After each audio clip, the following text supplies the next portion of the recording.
Hello friends, कैसे हो आप सब लोग। आई होप आप सब लोग अच्छे होंगे। तो चलो आज हम चलते हैं अपने न्यू टॉपिक पर। मैंने पहले आपको वेद करा दिए हैं जो कि बिल्कुल कंप्लीट हो चुके हैं दोस्तों। मैंने अपना उसमें पूरा एफर्ट डाला है।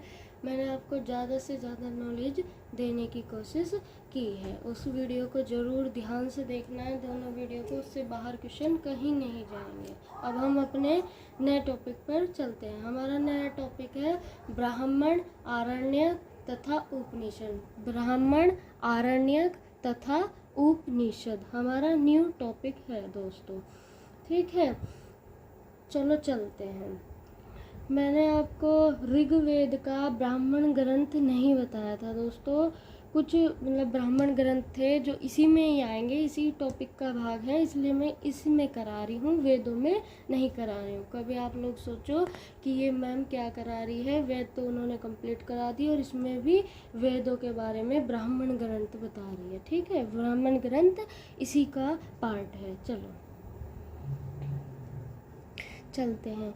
ऋग्वेद का ब्राह्मण ग्रंथ क्या होगा दोस्तों, बताओ जरा। ऋग्वेद का ब्राह्मण ग्रंथ, ऋग्वेद का ब्राह्मण ग्रंथ क्या होगा दोस्तों। ऋग्वेद का ब्राह्मण ग्रंथ क्या होगा।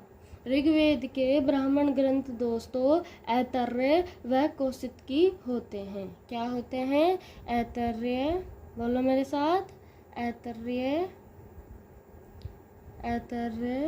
व कौशिकी होते हैं, ऐतरेय व कौशिकी होते हैं। ठीक है दोस्तों, होते हैं। कितने होते हैं ऋग्वेद के ब्राह्मण ग्रंथ? 2 होते हैं, ऐतरेय व कौशिकी होते हैं। अब हम चलते हैं यजुर्वेद। यजुर्वेद का भी ब्राह्मण ग्रंथ बताइए। जैसे आपने ऋग्वेद का ब्राह्मण ग्रंथ अभी मुझे बताया है, ऐतरेय व कौशिकी ब्राह्मण ग्रंथ होते हैं, ऐसे ही यजुर्वेद के ब्राह्मण ग्रंथ क्या होंगे दोस्तों। यजुर्वेद के ब्राह्मण ग्रंथ क्या होंगे दोस्तों, बताओ जरा। तैत्तरीय व शतपथ ब्राह्मण ग्रंथ। इनमें कंफ्यूज नहीं होना है, कुछ बच्चों को बहुत ज़्यादा कंफ्यूजन हो जाता है और वो ऋग्वेद का यजुर्वेद में बता देते हैं और यजुर्वेद का ऋग्वेद में बता देते हैं। मैं आपको 3 से 4 बार ये खुद से बोल करके बताऊंगी। अगर आप भी मेरे साथ बोलोगे तो आपको ज़्यादा अच्छे से याद हो पाएगा। ठीक है दोस्तों, आप ज़्यादा अच्छे से याद कर पाएंगे, क्योंकि हमें बोल बोल कर ज़्यादातर चीज़ें याद हो जाती है। अक्सर हम मन में पढ़ते हैं तो वो स्किप भी हो जाता है, पर हम अगर बोल कर पढ़ते हैं तो उससे हमें काफ़ी बेनिफिट मिलता है, क्योंकि हम जब बोलते हैं तो वो हमें चारों तरफ से सुनाई देता है। ठीक है दोस्तों, तो यजुर्वेद का ब्राह्मण ग्रंथ क्या होगा? तैत्तरीय व शतपथ ब्राह्मण ग्रंथ होगा। अब मैं आपसे पूछूंगी कि तैत्तरीय ब्राह्मण ग्रंथ यजुर्वेद के किस शाखा का होगा, बताओ जरा। तैत्तरीय यजुर्वेद की किस शाखा का ब्राह्मण ग्रंथ है दोस्तों? तो बताओगे आप लोग, कृष्ण शाखा का ब्राह्मण ग्रंथ है। किस शाखा का ब्राह्मण ग्रंथ है? कृष्ण शाखा का ब्राह्मण ग्रंथ है तैत्तरीय। कौन सा दोस्तों?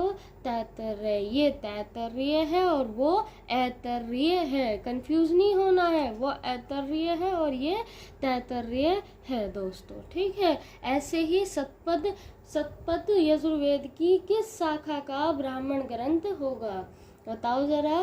शतपथ यजुर्वेद की किस शाखा का ब्राह्मण ग्रंथ होगा? तो जब ये कृष्ण शाखा का है तो जाहिर सी बात है दोस्तों, वो शुक्ल शाखा का होगा। किसका होगा? शुक्ल शाखा का होगा, शुक्ल शाखा का होगा। किस शाखा का होगा दोस्तों? शुक्ल शाखा का होगा। ऐसे ही जब हमने ऋग्वेद का ब्राह्मण ग्रंथ पढ़ लिया है, यजुर्वेद का ब्राह्मण ग्रंथ पढ़ लिया है, ऐसे ही सामवेद का ब्राह्मण ग्रंथ क्या होगा दोस्तों? सामवेद का ब्राह्मण ग्रंथ क्या होगा दोस्तों? सामवेद का ब्राह्मण ग्रंथ दोस्तों पंचविश होता है। क्या होता है? पंचविश होता है। क्या होता है दोस्तों? पंचविश होता है। सामवेद का ब्राह्मण ग्रंथ पंचविश होता है। सामवेद का ब्राह्मण ग्रंथ पंचविश होता है। ठीक है दोस्तों, ऐसे ही अथर्ववेद का भी ब्राह्मण ग्रंथ होगा। क्या होगा? अथर्ववेद का ब्राह्मण ग्रंथ क्या होगा? बताओ। अब मैंने 3 बता दिए हैं, तो चौथा आपकी फर्ज बैठता है कि मैम का आंसर करना चाहिए, पर लेकिन कुछ बच्चों ने ये पढ़ा है और कुछ ने नहीं पढ़ा है, तो मैम का भी फर्ज होता है कि अपने बच्चों को सब कुछ बता करके चले। ऐसे ही अथर्ववेद का ब्राह्मण ग्रंथ होगा गोपथ। क्या होगा दोस्तों? गोपथ। ऐसे ही अथर्ववेद का ब्राह्मण ग्रंथ होगा गोपथ। अब हमारे साथ एक बार रिवीजन करके चले। ऋग्वेद का ब्राह्मण ग्रंथ क्या होंगे? ऐतरेय व कौशिकी होंगे। ऋग्वेद के ब्राह्मण ग्रंथ ऐतरेय व कौशिकी होंगे। यजुर्वेद का ब्राह्मण ग्रंथ तैत्तिरीय व शतपथ होगा। यजुर्वेद का ब्राह्मण ग्रंथ तैत्तिरीय व शतपथ होगा। सामवेद का ब्राह्मण ग्रंथ पंचविश होगा। सामवेद का ब्राह्मण ग्रंथ क्या होगा? पंचविश होगा। अथर्ववेद का ब्राह्मण ग्रंथ क्या होगा दोस्तों? गोपथ होगा। इस बार आप मुझे बताएंगे ऋग्वेद का ब्राह्मण ग्रंथ क्या होगा? बताओ जल्दी।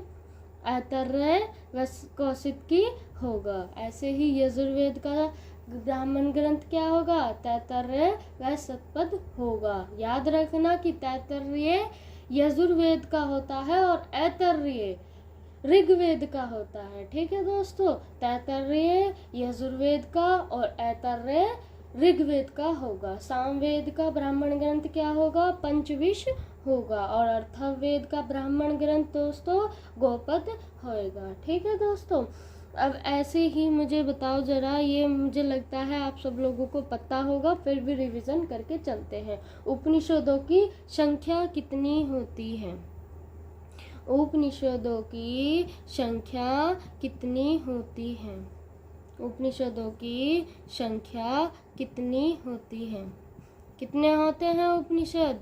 108 होते हैं। उपनिषद कितने होते हैं दोस्तों? 108 होते हैं। ठीक है दोस्तों, अब मुझे बताओ संहिता के बाद यानी कि वेदों के पश्चात किसका स्थान आता है? संहिता यानी कि वेदों के पश्चात किसका स्थान होता है दोस्तों? के पश्चात किसका स्थान होता है? बताओ जरा, किसका स्थान होगा दोस्तों? आरण्यकों तथा उपनिषदों का स्थान होगा। किसका स्थान होगा? आरण्यकों तथा उपनिषदों का स्थान होगा। किसका होगा? आरण्यकों तथा उपनिषदों का स्थान होगा। आरण्यकों तथा उपनिषदों का स्थान होगा। उपनिषदों का स्थान होगा। ठीक है दोस्तों, उपनिषदों का स्थान होगा। किसकी जानकारी प्राप्त होती है? ये जो आरण्यक तथा उपनिषद है, इनसे किसकी जानकारी प्राप्त होती है? आरण्यक तथा उपनिषदों से किसकी जानकारी प्राप्त होती है? किसकी जानकारी प्राप्त होती है? जो ये उपनिषद और आरण्यक होते हैं, इससे किसकी जानकारी प्राप्त होती है? बताओ दोस्तों, किसकी जानकारी प्राप्त होती है? उत्तर वैदिक कालीन समाज एवं संस्कृति के विषय में जानकारी प्राप्त होती है। लिखो मेरे साथ और साथ साथ बोलना भी है। उत्तर वैदिक, बोलो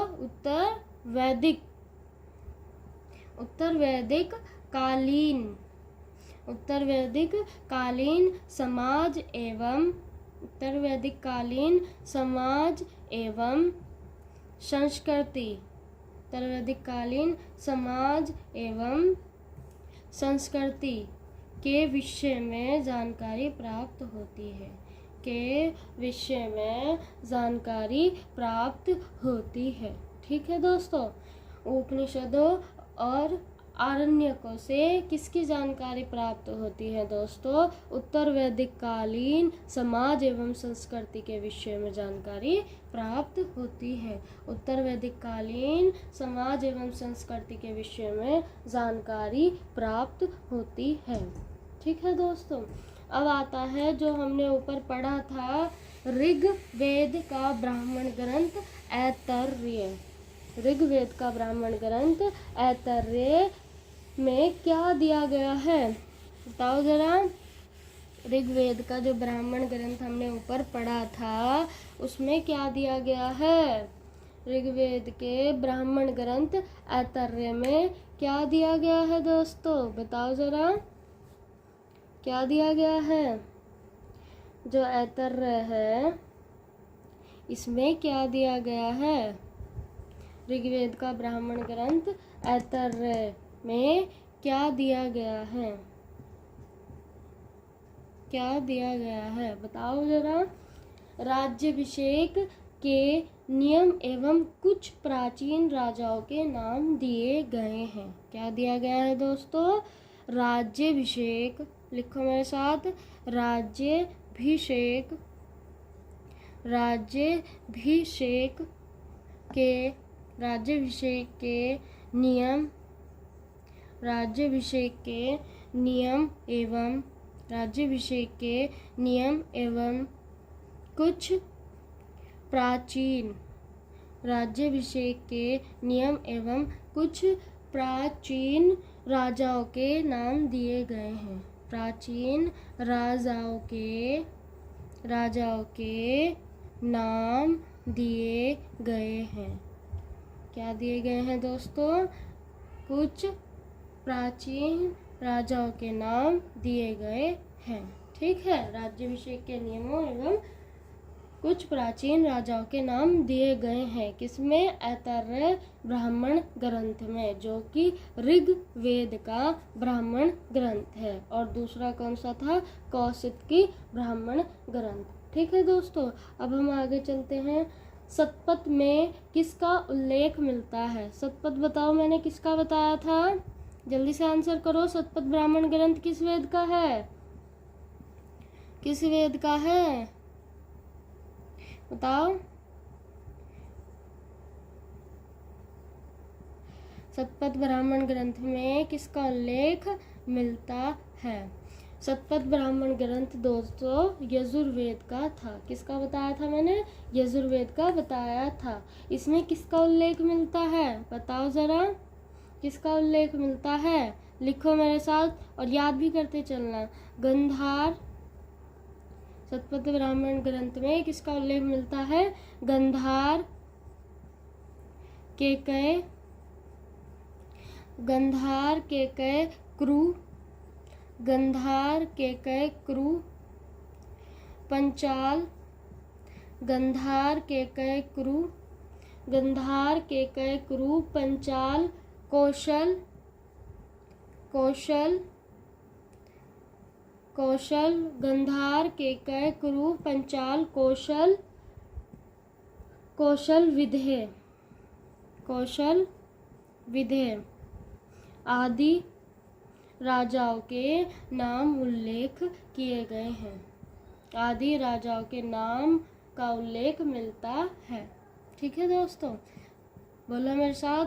गंधार, केकई, कुरु, पंचाल, कौशल, विदेह आदि राजाओं का नाम उल्लेख किया गया है। ठीक है दोस्तों, उल्लेख मिलता है। ठीक है दोस्तों, ऐसे ही जब हमने ऐतरेय पढ़ लिया है, शतपथ पढ़ लिया है, अब आरण्यक के बारे में मुझे जरा बताओ। आरण्यक है क्या? जो ये आरण्यक है ये क्या है दोस्तों बताओ। यज्ञ से जुड़े, बोलो मेरे साथ, यज्ञ से जुड़े यज्ञ से जुड़े कर्म कांडों, यज्ञ से जुड़े कर्म कांडों की, यज्ञ से जुड़े कर्म कांडों की दार्शनिक और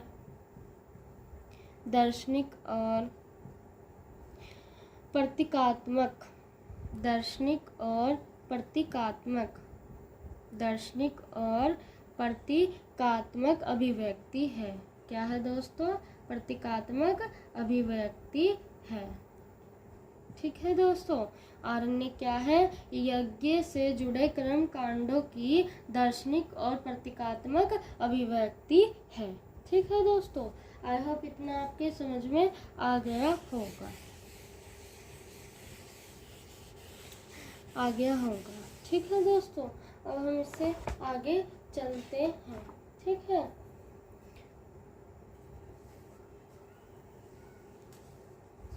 अब इससे आगे चलते हैं। अब मैंने आपको उपनिषद बताए थे, कितने उपनिषद बताए थे? 108 बताए थे ना दोस्तों।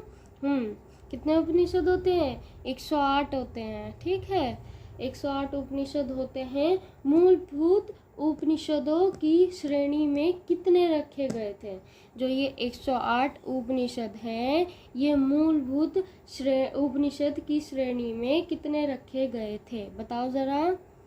जो ये 108 उपनिषद हैं, ये मूलभूत, बोलो मेरे साथ, मूलभूत उपनिषदों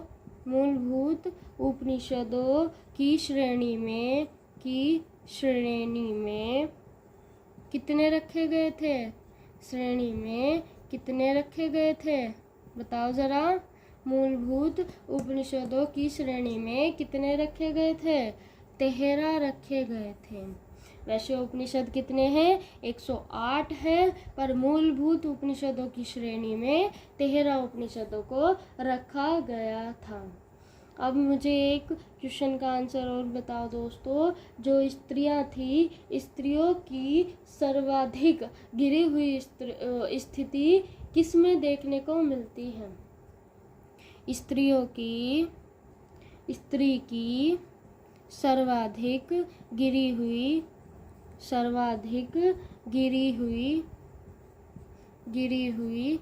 स्थिति किस में देखने को मिलती है? स्त्री की सर्वाधिक गिरी हुई स्थिति किस में देखने को मिलती है? बताओ दोस्तों, किस में देखने को मिलती है? मैत्रेयनी में देखने को मिलती है। किस में देखने को मिलती है दोस्तों? मैत्रेयनी में देखने को मिलती है। मैत्रेयनी में देखने को मिलती है। और स्त्री को पुरुष की अर्धांगिनी किस में कहा गया है? किस ब्राह्मण ग्रंथ में कहा गया है? स्त्री को पुरुष की अर्धांगिनी, स्त्री को पुरुष की अर्धांगिनी, स्त्री को पुरुष की अर्धांगिनी किस ब्राह्मण ग्रंथ में कहा गया है? बताओ जरा, किस ब्राह्मण ग्रंथ में कहा गया है? तो दोस्तों, शतपथ ब्राह्मण ग्रंथ में स्त्री को पुरुषों की अर्धांगिनी कहा गया है। शतपथ ब्राह्मण ग्रंथ में स्त्री को पुरुषों की अर्धांगिनी कहा गया है। ठीक है दोस्तों, क्या कहा गया है? अर्धांगिनी कहा गया है। चारों आश्रमों का उल्लेख किसमें मिलता है? बताओ दोस्तों, चारों आश्रमों का उल्लेख किसमें मिलता है? बताओ जरा, चारों आश्रमों का उल्लेख किसमें मिलता है? लिखो मेरे साथ, चारों आश्रमों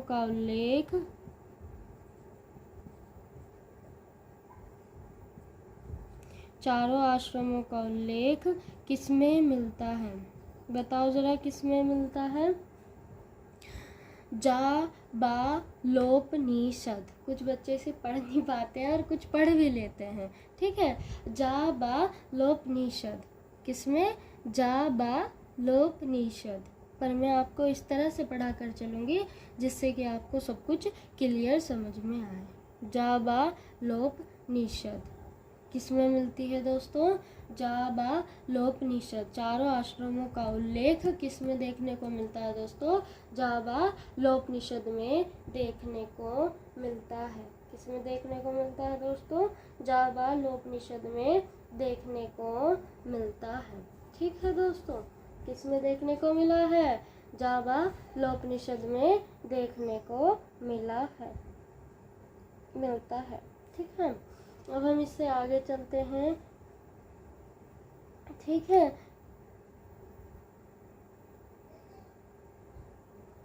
सबसे प्राचीन एवं प्रामाणिक मनुस्मृति किसे माना जाता है? किसमें माना जाता है? बताओ जरा, किसमें माना जाता है? सबसे प्राचीन एवं प्रामाणिक मनुस्मृति किसमें माना जाता है? स्मृति ग्रंथों में माना जाता है। दोस्तों मैं ये लिखवा नहीं रही हूँ क्योंकि ये इतना खास नहीं है। ठीक है, यह शुंग काल का मानक ग्रंथ है। नारद स्मृति गुप्त युग के विषय में जानकारी प्रदान करता है। नारद स्मृति गुप्त युग के विषय में जानकारी प्रदान करता है। अगर आप चाहते हो कि मैं ये लिखूँ तो मैं दोस्तों ये लिख भी सकती हूँ। ऐसा ज़रूरी नहीं है कि ये ज़रूरी नहीं है तो मैं नहीं लिख पाऊँ, मैं लिख सकती हूँ। ठीक है दोस्तों, चलो मैं लिख ही देती हूँ क्योंकि कुछ बच्चों को ये समझ में नहीं आया होगा। मैंने पूछा है सबसे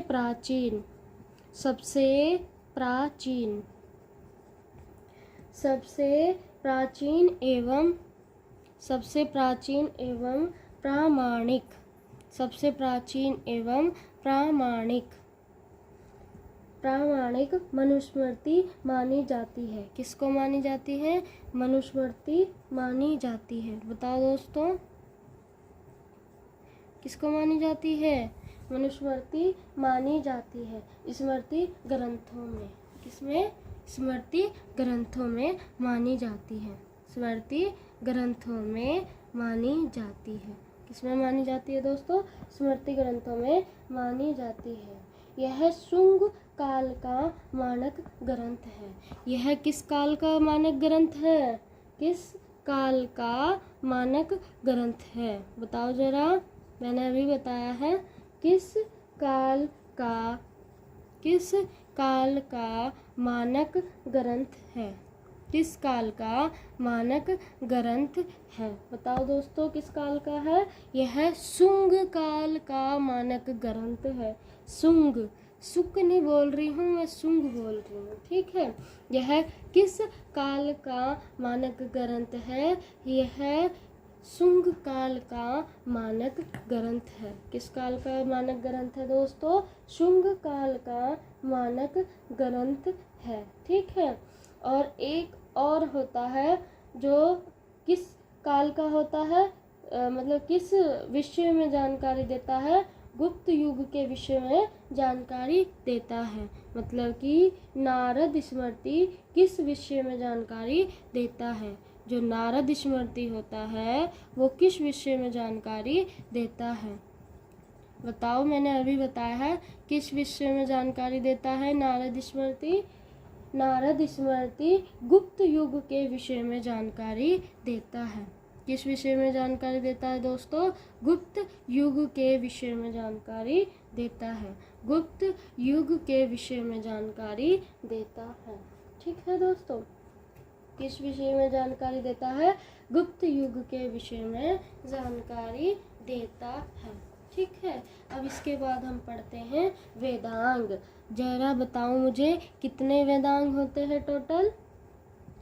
कितने वेदांग होते हैं?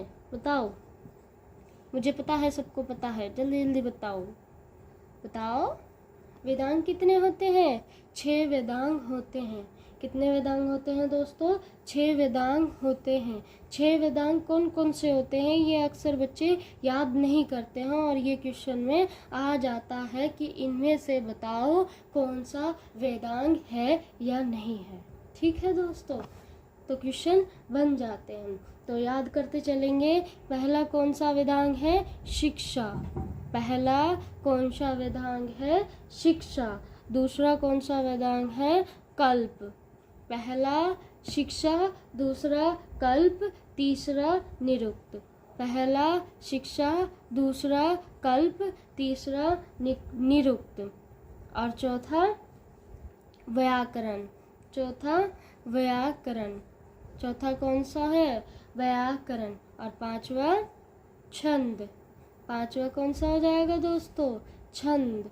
और छठा ज्योतिष। ज्योतिष। छठा कौन सा हो जाएगा दोस्तों? ज्योतिष। ये हमारे टोटल 6 वेदांग हैं। ठीक है दोस्तों, एक बार और पढ़ो मेरे साथ। कौन कौन से वेदांग हैं? शिक्षा, कल्प, निरुक्त, व्याकरण, छंद, ज्योतिष। शिक्षा, कल्प, निरुक्त, व्याकरण, छंद, ज्योतिष। शिक्षा, कल्प, निरुक्त, व्याकरण, छंद, ज्योतिष। ये 6 वेदांग होते हैं दोस्तों। इनमें क्या क्या होता है ये भी मैं आपको बता करके चलूँगी। परेशान बिल्कुल नहीं होना है, सब कुछ आपको क्लियर करते चलेंगे। ठीक है दोस्तों। शिक्षा में क्या होता है? शिक्षा में होता है शुद्ध उच्चारण शास्त्र। शिक्षा में क्या होता है? शुद्ध उच्चारण शास्त्र। शुद्ध उच्चारण शास्त्र। शिक्षा में क्या होता है दोस्तों? शुद्ध उच्चारण शास्त्र। 6 वेदांग हैं: शिक्षा, कल्प, निरुक्त, व्याकरण, छंद, ज्योतिष। शिक्षा, कल्प, निरुक्त, व्याकरण, छंद, ज्योतिष। और शिक्षा में क्या देखने को मिलता है दोस्तों? शुद्ध उच्चारण शास्त्र देखने को मिलता है। क्या देखने को मिलता है? शुद्ध उच्चारण शास्त्र देखने को मिलता है। ऐसे ही कल्प में क्या होता है? कल्प में दोस्तों कर्म कांडनीय विधि होती है। कल्प में क्या होता है? कर्म कांडनीय विधि होती है दोस्तों। कौन सी विधि होती है? कर्म कांडनीय विधि होती है। ठीक है दोस्तों, जिसमें किसी मंत्र का प्रयोग किस काम में किया जाता है यह बताया जाता है। जिसमें किस मंत्र का प्रयोग किस काम में किया जाता है यह बताया जाता है दोस्तों। जैसे अलग अलग भगवान जी के अलग अलग मंत्र होते हैं, तो जैसे हम ग्रह शांति के लिए अलग मंत्र का प्रयोग करेंगे, ऐसे ही हम किसी के जन्म दिवस पे या किसी भी चीज़ के लिए अगर यज्ञ कराते हैं उसमें किस मंत्र का प्रयोग किया जाता है यह इसमें बताया जाता है। कल्प में कर्म कांडनीय विधि बताई जाती है, जो कि हमारे यजुर्वेद में भी आता है। ठीक है दोस्तों। वेदांग कितने होते हैं? 6। शिक्षा, कल्प, निरुक्त, व्याकरण, छंद, ज्योतिष। शिक्षा में शुद्ध उच्चारण शास्त्र होता है। कल्प में कर्म कांडनीय विधि होती है, जिसमें किस मंत्र का प्रयोग किस काम में किया जाता है यह बताया जाता है। ऐसे ही निरुक्त में क्या होता है दोस्तों? निरुक्त में शब्दों की व्युत्पत्ति का शास्त्र होता है।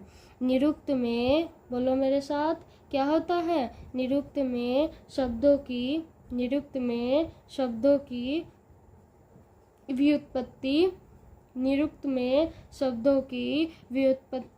का शास्त्र होता है। क्या होता है दोस्तों? निरुक्त में शब्दों की व्युत्पत्ति का शास्त्र होता है, जो कि वेद की आत्मा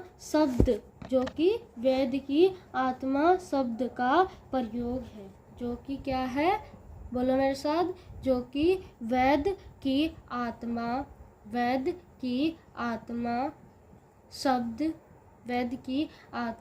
शब्द का प्रयोग है।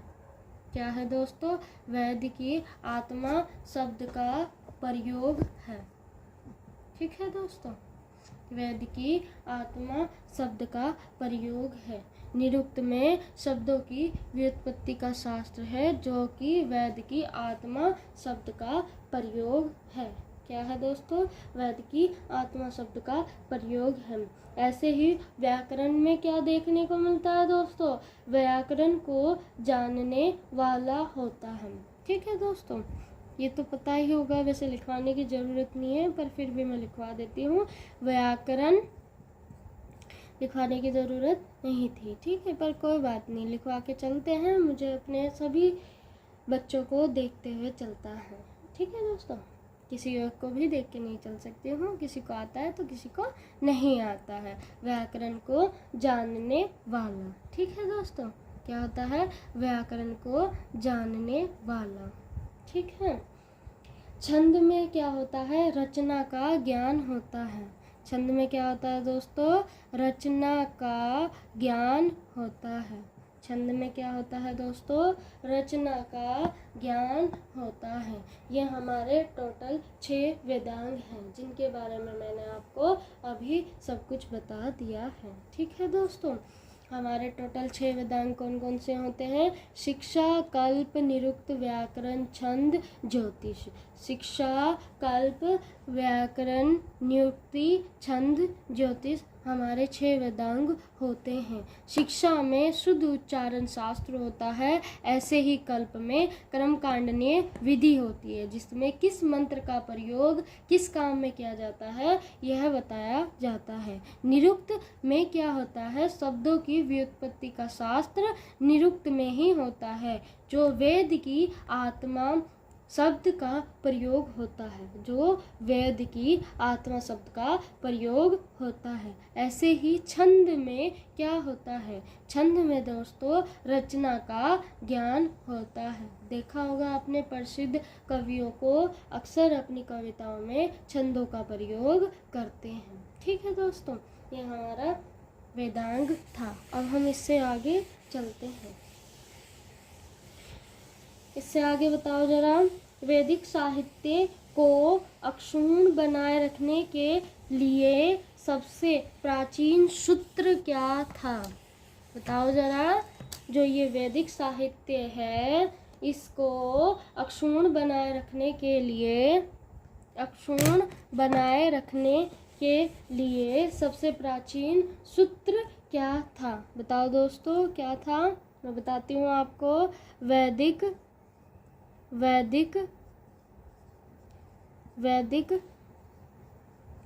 साहित्य के अक्षुण्ण बनाए वैदिक साहित्य के, दिखाई नहीं दे रहा है, चलो कोई नहीं, अब दिखाई देगा। वैदिक साहित्य के अक्षुण्ण बनाए रखने वैदिक साहित्य के अक्षुण्ण बनाए रखने के लिए वैदिक साहित्य के अक्षुण्ण बनाए रखने के लिए सबसे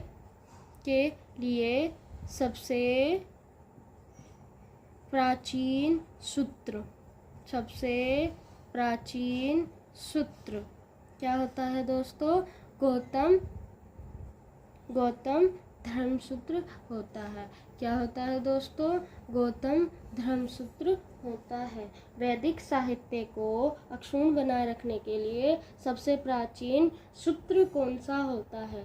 गौतम धर्मसूत्र होता है। पुराणों की संख्या जरा मुझे बताओ, पुराणों की संख्या कितनी होती है दोस्तों? पुराणों की संख्या कितनी होती है?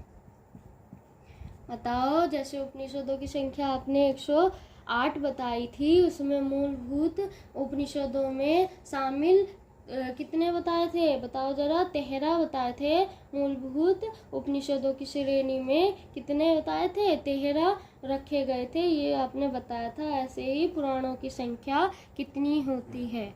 18 होती है। कितनी होती है दोस्तों? 18 होती है। कितने पुराणों में राजाओं की वंशावली पाई गई है? बताओ जरा। कितने, लिखो मेरे साथ, कितने पुराणों में राजाओं की वंशावली पाई गई है? राजाओं की वंशावली पाई गई है। राजाओं की वंशावली पाई जाती है। 5 वंशावली पाई जाती है। कितनी वंशावली पाई जाती है दोस्तों? 5 वंशावली पाई जाती है। पुराणों की संख्या 18 होती है। कितने पुराणों में राजाओं की वंशावली पाई जाती है? 5 पुराणों में राजाओं की वंशावली पाई जाती है। ये 5 पुराण कौन कौन से हैं ये भी मैं आपको बता करके चलूँगी। लिखो दोस्तों, मत्स्य पुराण, मत्स्य पुराण,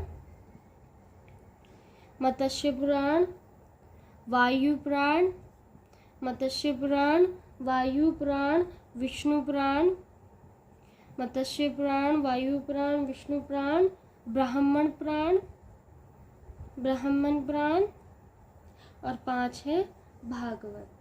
ठीक है दोस्तों, 5वां क्या है?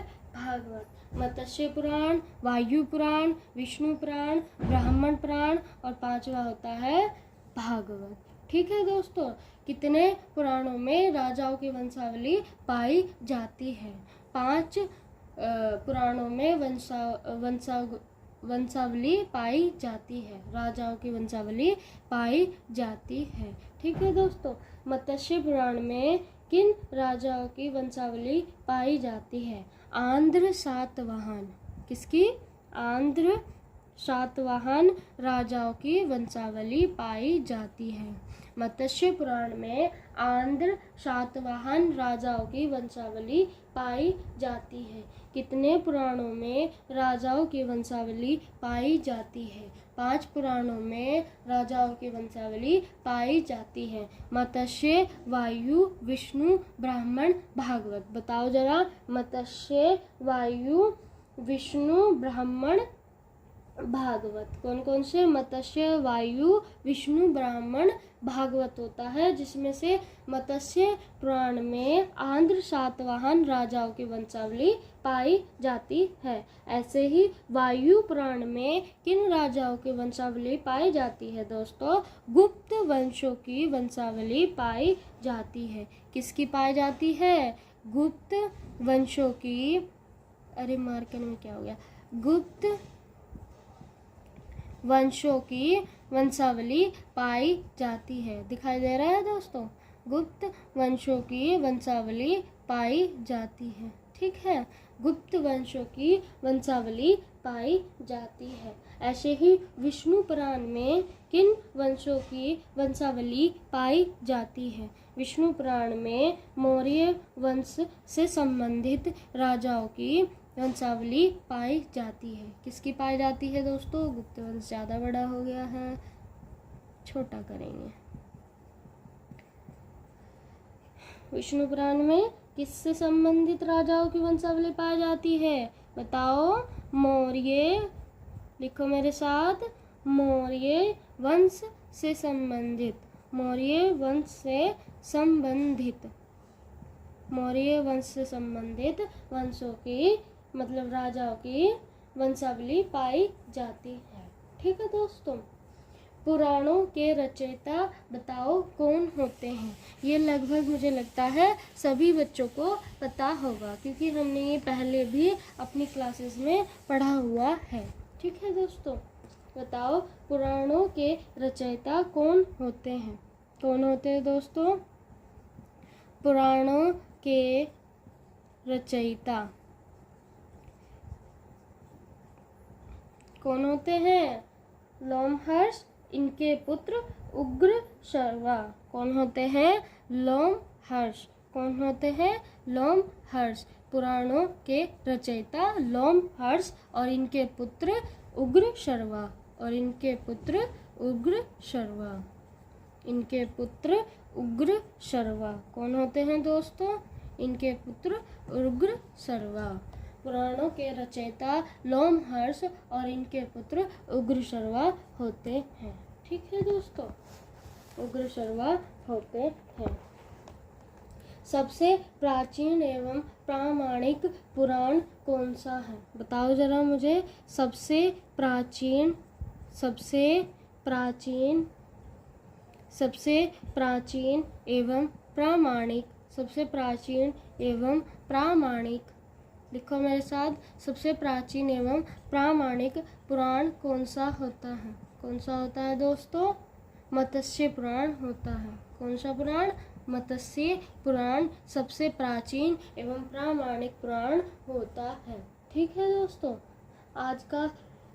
आज की क्लास हम इतना ही रखते हैं। अगर आप लोगों को पसंद आई है तो लाइक, शेयर एंड कमेंट ज़रूर करना, और दोस्तों सब्सक्राइब भी करके चलना, क्योंकि अगर आप सब्सक्राइब करते हो और मुझे कुछ रिस्पांस मिलता है आपकी साइड से, तो मैं ज़्यादा से ज़्यादा अच्छी से अच्छी क्लास बनाने की कोशिश करूँगी और आपको प्रोवाइड करूँगी। अगर मुझे कोई रिस्पांस नहीं मिलता है तो दोस्तों मैं आगे ये वाली क्लास कंटिन्यू नहीं करूँगी, मैं इसके बाद दूसरी क्लासेस पर ध्यान दूँगी। ठीक है दोस्तों, इसलिए रिस्पांस देना बहुत ज़रूरी होता है, मुझे रिस्पांस दे करके चलना है आप लोगों को, आपका साथ ही मेरा मान। ठीक है, थैंक यू, बाय बाय।